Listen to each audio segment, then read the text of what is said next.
শেরপুর নকলা নালিতাবাড়ী ২ আসনের বিএনপির মনোনীত প্রার্থী প্রকৌশলী ফাহিম চৌধুরী নালিতাবাড়ীতে আনুষ্ঠানিক প্রচার প্রচারণা শুরু করেন নালিতাবাড়ী উপজেলার ১ নং পোড়াগাঁও ইউনিয়ন থেকে। ১৯ নভেম্বর পোড়াগাঁও ইউনিয়নের ১২মারি বাজারে পথসভার মাধ্যমে আনুষ্ঠানিক প্রচার প্রচারণার কাজে প্রথম পথসভা ঘিরে বিএনপি কর্মী সমর্থক ও ভোটারদের মিছিলে মিছিলে সরগম হয়ে ওঠে ১২মারি বাজার। পথসভায় উপস্থিত ছিলেন বিএনপির সিনিয়র নেতা নয়াবিল ইউনিয়নের বারবার নির্বাচিত চেয়ারম্যান ইউনুস আলী দেওয়ান, উপজেলা পরিষদের সাবেক ভাইস চেয়ারম্যান হাবিবুর রহমান লিটন, নয়াবিল ইউনিয়নের চেয়ারম্যান ও বিএনপি নেতা মিজানুর রহমান মিজান, ২ নং নন্নী ইউনিয়নের সাবেক চেয়ারম্যান মাহবুর রহমান লিটন ও শ্রমিক নেতা হুমায়ুন কবির এবং রামচন্দ্রগড়া মণ্ডলিয়াপাড়া ইউনিয়নের সাবেক চেয়ারম্যান বিএনপি নেতা বদর উদ্দিনের সুযোগ্য পুত্র বিএনপি নেতা দেলোয়ার হোসেন। আওয়ামী দুঃশাসনে নির্যাতিত কারাবরণকারী বিএনপি নেতা মুজিবুর রহমান চৌধুরীর সভাপতিত্বে পোড়াগাঁও ইউনিয়ন বিএনপির সাধারণ সম্পাদক উমর ফারুকের সঞ্চালনায় বিএনপি মনোনীত প্রার্থী প্রচার প্রচারণা আনুষ্ঠানিক যাত্রার শুরুর পথসভায় বক্তব্য রাখেন স্থানীয় আদিবাসী নেতৃবৃন্দ, স্থানীয় নয়াবিল ইউনিয়ন পরিষদের চেয়ারম্যান মিজানুর রহমান মিজান। ফাহিম চৌধুরীর বক্তব্যে স্থানীয়দের আকাঙ্ক্ষা প্রত্যাশা বাস্তবায়নে প্রতিশ্রুতিবদ্ধ বক্তব্য তুলে ধরেন।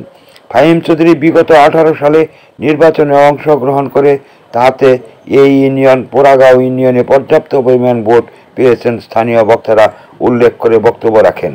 পোড়াগাঁও ইউনিয়নে আওয়ামী লীগ এন্টি ভোট বেশি, যে কারণে স্থানীয় সরকার নির্বাচনে দলীয় মার্কা নৌকা নিয়ে ২ বার পরাজিত হয়েছে আওয়ামী লীগ মনোনীত প্রার্থী। এ সময়গুলোতে বিএনপি রাজনৈতিকভাবে নির্বাচনে অংশগ্রহণ করে নাই বলে জানান স্থানীয় সূত্রগুলি। পোড়াগাঁও ইউনিয়নের মাঝে দিয়ে আমি নালিতাবাড়ির গণসংযোগের সূচনা করলাম। ইতিমধ্যে আপনারা জানেন সকলেই যে নকলায় পুরোদমে আমি কাজ করে যাচ্ছি এবং ধানের শীষের পক্ষে ভোট চেয়ে যাচ্ছি এবং নির্বাচনী ক্যাম্পেইন শুরু হয়েছে ওখানে, এবং আমরা সবাই ঐক্যবদ্ধ। নকলায় নালিতাবাড়িতেও আমি মনে করি আমরা সবাই ঐক্যবদ্ধ। ১-২ জন এদিক ওদিকে একটু ছুটোছুটি করতেছে কোনো কারণ ছাড়াই। যাই হোক, ওগুলো নিয়ে আমি কথা বলবো না। আমি এসেছি ধানের শীষের ক্যাম্পেইন করতে, আমি এসেছি ধানের শীষের পক্ষে ভোট চাইতে, আমি এসেছি আপনাদের সঙ্গে আমার মত বিনিময় করতে এবং আপনাদের সঙ্গে আমার পরিচিতি বাড়ানোর জন্যই আপনাদের কাছে আসা এবং আপনাদের আশা ভরসার আমি একজন উপযুক্ত প্রার্থী হিসাবে আপনাদের কাছে এসেছি। আমি আপনাদের কাছে এসেছি কোনো নেতা হইতে না, কোনো বিমূর্তি হইতে না। আমি আসছি আপনাদের সাথী হইতে, আপনাদের সঙ্গে থেকে আপনাদের সাথী হইতে, আপনাদের সুখে দুঃখে আমি যেন আপনাদের পাশে থাকতে পারি। যেভাবে আমার বাবা আপনাদের সুখে দুঃখে আমরা আপনাদের পাশে ছিলেন, ঠিক সেইভাবে আমি থাকতে চাই। আমি জনগণের মাঝখানে থাকতে চাই। জনগণের থেকে আলাদা কেউ নই। আমি জনগণেরই একটা অংশ। আমি আপনারই একটি ভাই, আপনারই একটি ছেলে, আপনারই একটি বন্ধু, আপনারই একজন সাথী। আমি বক্তব্যের শুরুতেই আমি ধন্যবাদ জানাতে চাই অত্র ইউনিয়নের বিএনপি কর্তৃক যারা এই সমাবেশের আয়োজন করেছেন। সমাবেশটি অত্যন্ত সুশৃঙ্খল ও সুন্দর হয়েছে। বিশেষ করে মিছিলগুলো যে এসেছিল, মিছিলগুলো অত্যন্ত সৌন্দর্যের পরিচয় দিয়েছে এবং তারা সুশৃঙ্খলভাবে অত্র স্থানে প্রবেশ করেছিল এবং উপস্থিত হয়েছিল।